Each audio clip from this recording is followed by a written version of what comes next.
হয় নমস্কাৰ মোৰ বন্ধুসকল, আজি মই আপোনালোকৰ আগত চিনাকি কৰি দিবলৈ আহিছোঁ আমাৰ ৰায়দঙীয়া হলিৰাম শইকীয়া উচ্চতৰ মাধ্যমিক বিদ্যালয়ৰ এনে এজন শিক্ষক যিজনৰ প্ৰতি প্ৰতিজন ছাত্ৰ ছাত্ৰীৰ হৃদয়ত ভক্তি, মৰম, শ্ৰদ্ধা আজিলৈকে বিৰাজমান আছে। যিজন শিক্ষাগুৰুক অকল ছাত্ৰ ছাত্ৰীসকলেই নহয়, ৰায়দঙীয়াবাসীৰ ৰাইজেও কেতিয়াও পাহৰিব পৰা নাই। গতিকে মই তেনে এজন শিক্ষকৰ ওচৰলৈ আপোনালোকক আজি স্বাগতম জনাইছোঁ আৰু মই আপোনালোকৰ আগত চিনাকি কৰি দিবলৈ ওলাইছোঁ আমাৰ অতিকৈ শ্ৰদ্ধাৰ শিক্ষাগুৰু শ্ৰীযুত লক্ষীপ্ৰসাদ শইকীয়া ছাৰক। নমস্কাৰ ছাৰ। নমস্কাৰ।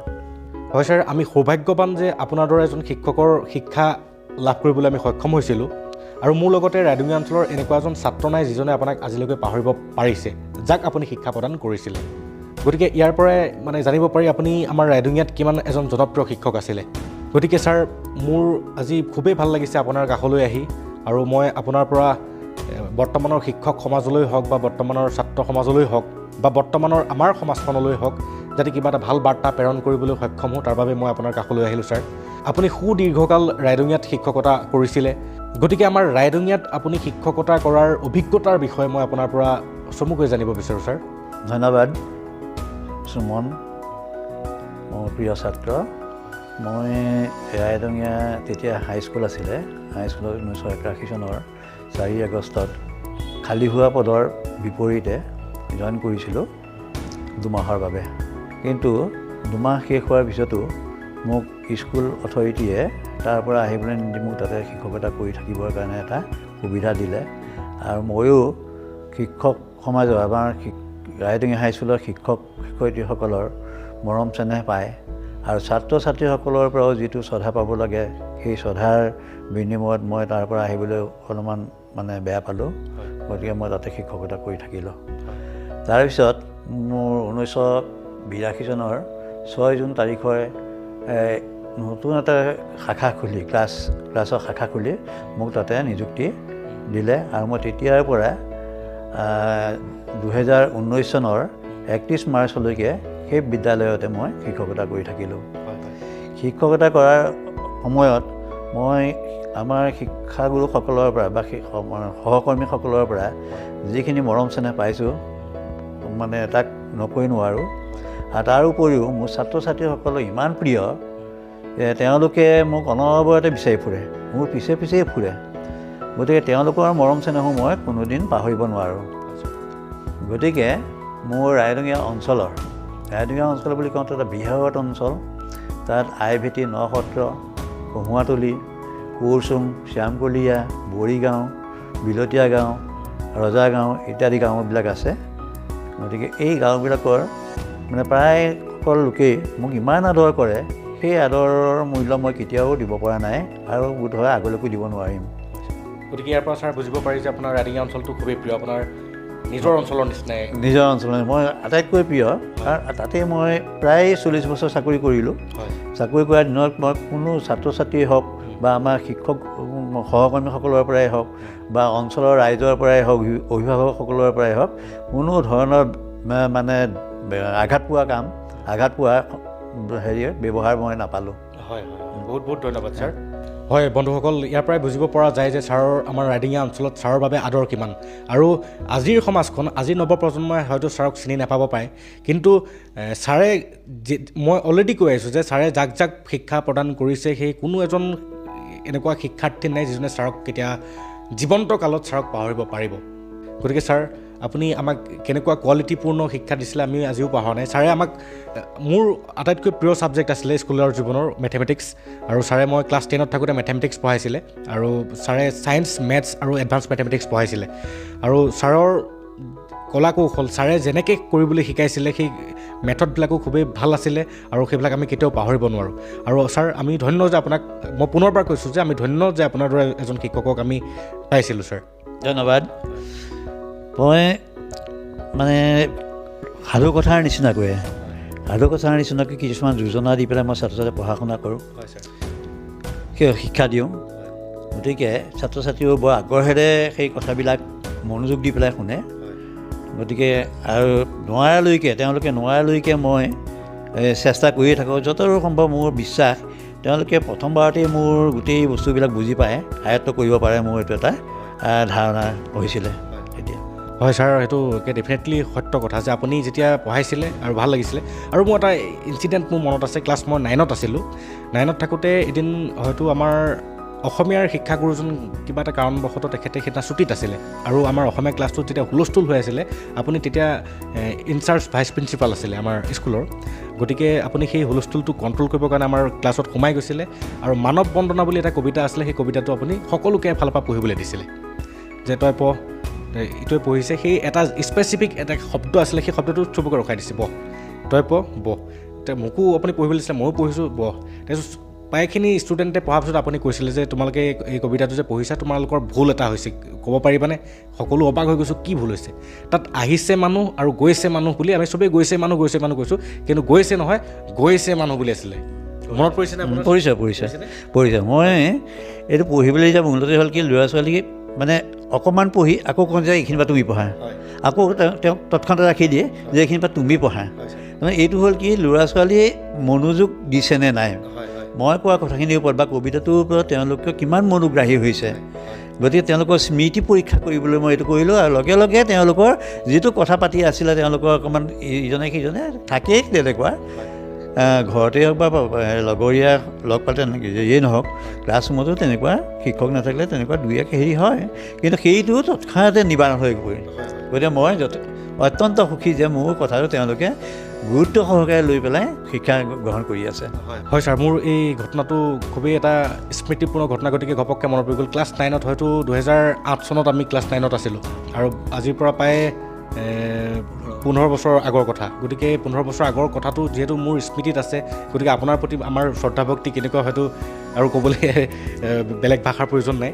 আৰু ছাৰ যি নহওক, আপোনাৰ একজেক্টলি আপুনি আমাৰ ৰাইডিঙিয়াত কিমান সুদীৰ্ঘকালৰ বাবে, কিমান বছৰৰ বাবে আপুনি শিক্ষকতা কৰিছিলে? প্ৰায় 40 বছৰ। প্ৰায় 40 বছৰেই মোৰ তাত শিক্ষকতা কৰা হ'ল।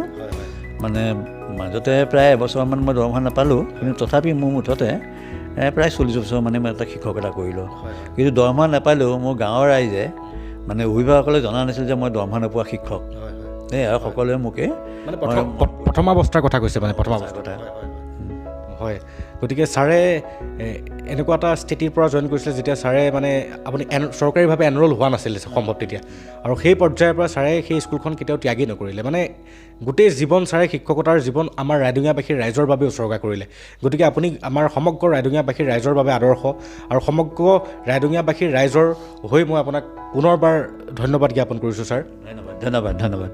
বাৰু যি নহওক ছাৰ, ইতিমধ্যে এতিয়ালৈকে গম পোৱা মতেদি আপোনাৰ সকলোবোৰ মধুৰ স্মৃতি আমিতো গম পাইছোঁৱেই, কিন্তু কেতিয়াবা এনেকুৱা এটা দিন আছিল নেকি যিটো দিনত আপোনাৰ অবাঞ্ছিত কিবা ঘটনা ঘটিছিল? নাই, মই তেনেকুৱা কোনো ধৰণৰ পোৱা নাই। গতিকে মই সুখী। হয়, মই বন্ধুসকল আপোনালোকক জনাব বিচাৰোঁ, যিসকলে অলৰেডি ছাৰক চিনি পায় তেওঁলোকেতো জানেই, এসময়ত ছাৰ বুলি ক'লে সকলো আমি কঁপি থাকোঁ। মানে যদিহে কোৱা যায় যে শইকীয়া ছাৰ আহে বুলি কোৱাৰ লগে লগে যিমানেই মাতাল ষ্টুডেণ্ট নাথাকক কিয়, যিমানেই তাৰ মানে গুণ্ডা ষ্টুডেণ্ট নহওক কিয়, একদম ছাৰ আহে মাত্ৰকে সকলো শ্ৰেণীকোঠাত বহি পেলাই একদম ঢিগি বিল্লি হৈ যোৱা যায়। গতিকে ছাৰ, আপোনাৰ প্ৰভাৱ বহুতেই ভাল আছিলে। মানে শ্ৰদ্ধাৰ ফালৰ পৰা হওক বা আপোনাৰ এটা খপ এটা আছিলে ছাৰ, ক'বলৈ গ'লে। সেইটো হয়, কিন্তু মানে ছাত্ৰ ছাত্ৰীসকলে বেছিকৈ জানিব, মই বঢ়াই কোৱা কথাটো নহয়। মানে মই স্কুলৰ গেটটো পোৱাৰ লগে লগে ছাত্ৰ ছাত্ৰী যদি কোনোবা বাহিৰত থাকে, তেতিয়া তোমালোকতো তেতিয়া বহুত সৰু, তেতিয়া মানে কোনো ল'ৰা ছোৱালী, সেই সময়তো ল'ৰা ছোৱালীবিলাক যথেষ্ট আন্দোলনৰ পিৰিয়ড। তথাপি মোক দেখা মাত্ৰ গেটৰ ওচৰত দেখা পালেও তেওঁলোক একেবাৰে ভিতৰলৈ গৈ, ক্লাছৰুমৰ ভিতৰলৈ গৈ মানে একেবাৰে নিস্তব্ধতা অৱলম্বন কৰি পেলাই বহি থাকে। আৰু মই ভাবোঁ ছাৰ, সেইটোৱে ছাত্ৰ আৰু শিক্ষকৰ মাজত থকা মধুৰ এটা সম্পৰ্কৰ, আৰু যিটো সম্পৰ্ক যোনজন ছাত্ৰই সেই শ্ৰদ্ধা ভক্তি এজন শিক্ষকৰ প্ৰতি ৰাখিব, সেই ছাত্ৰজনে নিশ্চয় আগলৈ গৈ পেলাই এজন ভাল সুনাগৰিক হ'ব পাৰিব। চাকৰি এটা অৱলম্বন কৰিলে যে এজন ব্যক্তি সুনাগৰিক হ'ব সেইটো নহয়। গতিকে ছাৰ, বহুতেই ভাল লাগিলে এই কথাখিনি জানি পেলাই। ছাৰ, মই আৰু এটা কথা জানিব বিচাৰোঁ, আপোনালোকে যেতিয়া আমাক পঢ়াইছিলে বা আপোনালোকৰ শিক্ষা ব্যৱস্থাটো, আপোনালোকৰ দিনৰ শিক্ষা ব্যৱস্থাটো যেনেকুৱা আছিল আৰু আজি বৰ্তমানৰ যিটো শিক্ষা ব্যৱস্থা, তাত কিবা আপুনি ভেদাভেদ পৰিলক্ষিত হৈছে নেকি আপোনাৰ মনত? নিশ্চয় ভেদাভেদটো হৈছে মানে আগৰ আমাৰ ছাত্ৰ ছাত্ৰীৰ প্ৰতি যিটো মৰম চেনেহ আছিলে শিক্ষাদান কৰাৰ সময়ত, কিন্তু আজিকালি শিক্ষকৰ সেই সম্বন্ধটো বৰ্তমান শিক্ষানীতিয়ে মানে প্ৰায় নাইকিয়া কৰাৰ নিচিনা। গতিকে আমি অলপমান দুখিতও হৈছোঁ আৰু যথেষ্ট মানে কষ্ট কৰিবলগীয়া হৈছে ছাত্ৰ ছাত্ৰীসকলে আৰু শিক্ষকেও কষ্ট কৰিবলগীয়া হৈছে কিন্তু জীৱিকা যিহেতুকে শিক্ষকতাৰে গতিকে ছাত্ৰ ছাত্ৰীক দিবও লাগিব কষ্ট কৰিবও লাগিব সেইখিনি কিন্তু হ'লেও মানে জোখতকৈ বেছি হোৱা যেন পৰিলক্ষিত হৈছে হয় ছাৰ আপুনি অৱগত কৰা মতেদি শিক্ষানীতিৰ দ্বাৰা যিটো চেঞ্জিং আহিছে সেই চেঞ্জিংটো ছাত্ৰ সমাজৰ কাৰণে পজিটিভ হিচাপে পৰিগণিত হৈছে নে নিগেটিভ হিচাপে বেছিকৈ পৰিগণিত হৈছে মই সেইটো জানিব বিচাৰোঁ ছাৰ আপোনাৰ বৰ্তমান পজিটিভে সেইটো বৰ্তমান এই ব্যৱস্থাই গ'লে আগলৈ মানে আগৰ যিবিলাক ছাত্ৰ ছাত্ৰী হ'ব তেওঁলোকে যথেষ্টখিনি জ্ঞান আহৰণ কৰিব পাৰিব এতিয়া আমি যিখিনি শিক্ষা দি আহিলোঁ তাত যিমান আহৰণ কৰিছিলে বৰ্তমান শিক্ষানীতিটোৱে তেওঁলোকক কিন্তু বহুখিনি আগুৱাই লৈ যাব কিন্তু এই অলপ মানে আমি ধৈৰ্য সহকাৰে ৱেইট কৰিব লাগিব সেই তেনেকুৱা এটা দিনলৈ হয় কৰিব লাগিব মানে এইটো দীৰ্ঘম্যাদী মানে প্ৰক্ৰিয়া হ'ব দীৰ্ঘম্যাদী প্ৰক্ৰিয়া হয় ছাৰ বাৰু যি নহওক এতিয়া বৰ্তমান আপোনাৰ ৰিটায়াৰ হোৱা কিমান বছৰ হ'ল ছাৰ 5 বছৰ এতিয়া বিগত 5 বছৰে আপুনি ৰিটায়াৰ হোৱাৰ পাছত আপুনি নিজকে কেনেকুৱাভাৱে ব্যস্ত ৰাখে দিনটোত এতিয়া মই মানে আমাৰ সেই চহৰচলী জনজাতি উন্নয়ন সমিতিয়ে যোৱাবাৰ বছৰলৈকে আমি হেৰি আছিলোঁ মই সহকাৰী সম্পাদক আছিলোঁ আৰু বৰ্তমান মোক উপদেষ্টা পদত অধিষ্ঠিত কৰিছে আমি এই গাঁওখনৰ যথেষ্ট উন্নয়ন কৰিছোঁ নামঘৰ বা পুখুৰী ৰাইজৰ পুখুৰী বা তেনেকুৱা শ্মশান বা থান এইবিলাকে যথেষ্ট উন্নতি কৰাত মানে মনোযোগ দিছোঁ তাৰ উপৰিও আমি নামঘৰতে সন্ধ্যাৰ সময়ত মানে কীৰ্তন পাঠ পুথি পাঠ কৰোঁ তাতো সহযোগ কৰোঁ বা কিবা ৰাস্তা পদূলি যদি কিবা মেৰামতি কৰিবলগীয়া হয় তাতো আমি সহযোগ কৰোঁ আৰু তাৰ উপৰিও মোৰ গাঁৱলীয়া যিবিলাক খেতিপথাৰ আছে সেই খেতিপথাৰতো মই মনোযোগ কৰোঁ তেনেকৈয়ে চলি আছোঁ আৰু আপোনালোকে আমাক ছাত্ৰ জীৱনত শিক্ষা দিও এখন সমাজ গঠনতেই সহায় কৰিছিলে আৰু এতিয়া বৰ্তমান অৱসৰ হৈও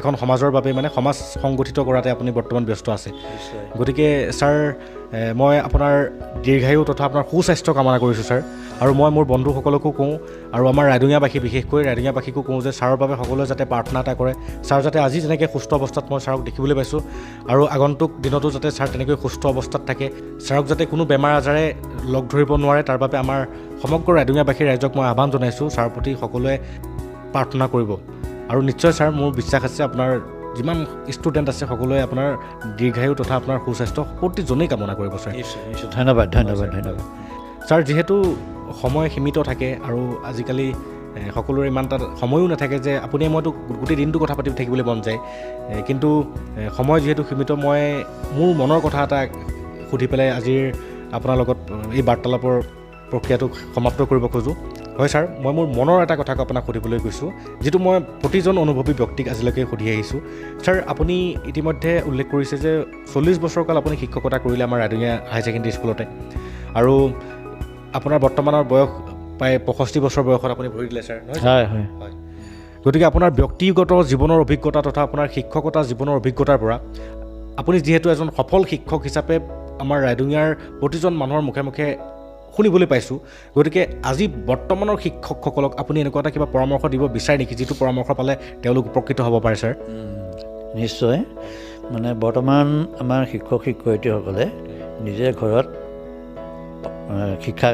কিতাপ পঢ়ি সেই যিটো জ্ঞান হ'ব সেই জ্ঞানখিনি ছাত্ৰ ছাত্ৰী মৰমেৰে যদি শিক্ষাদান কৰে তেতিয়াহ'লে নিশ্চয় ছাত্ৰ ছাত্ৰীসকল উপকৃত হ'ব এই মোৰ মানে নতুন বৰ্তমানৰ শিক্ষক সমাজৰ প্ৰতি এইটো এটা অনুৰোধ হয় ছাৰ মই দেখিবলৈ পাইছোঁ ময়ো নিজে শিক্ষকতা বৃত্তিত অলপ দিন জড়িত হৈছিলোঁ আৰু DLEDতো মই DLED প্ৰশিক্ষণো মই লৈছিলোঁ কিন্তু এটা কথা গম পালোঁ যে আপুনি DLEDেই হওক বা BED হওক যিমানে প্ৰশিক্ষণ নলওক কিয় প্ৰেক্টিকেল লাইফটো টোটেলি বেলেগ হয় গতিকে প্ৰেক্টিকেল লাইফত ছাৰে কোৱাৰ দৰে মৰম স্নেহৰ মাজেৰে যদি আগবাঢ়া যায় তেতিয়াহ'লে নিশ্চয় বুজাবলৈ সমৰ্থ হোৱা যায় আৰু ছাৰ ছাত্ৰসকলৰ প্ৰতি আপোনাৰ এটা উপদেশ মই জানিব বিচাৰোঁ ছাৰ ছাত্ৰ সমাজক আপুনি কেনেকুৱা ধৰণৰ এটা উপদেশ দিব বিচাৰে ছাত্ৰ ছাত্ৰীসকলে তেওঁলোকৰ বাহিৰা কথাত মনোযোগ নিদিয়ে শিক্ষাদানৰ ক্ষেত্ৰত ভাল শিক্ষা যিসকল মানে শিক্ষাই জীৱনৰ গতিপথ সলনি কৰিব পাৰে ভাল দিশে নিব পাৰে সেইফালে মনোযোগ দিলে তেওঁলোক নিশ্চয় উপকৃত হ'ব এই মোৰ তেওঁলোকৰ প্ৰতি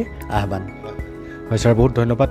হয়, মোৰ এই মাধ্যমৰ দ্বাৰা মোৰ বন্ধুবৰ্গৰ যিসকল গাৰ্জেণ্ট আছে, গাৰ্জেনসকলেও নিশ্চয় বাৰ্তাখিনি পালে উপকৃত হ'ব বুলি ভাবোঁ। আৰু লগতে যিসকল ছাত্ৰ ছাত্ৰী হিচাপে বৰ্তমান অধ্যয়নত আছে, তেওঁলোকেও ছাৰৰ লগত কৰা আজিৰ বাৰ্তালাপটোৰ পৰা নিশ্চয় উপকৃত হ'ব, তথা সকলো দৰ্শকেই উপকৃত হ'ব বুলি মই আশা ৰাখিছোঁ।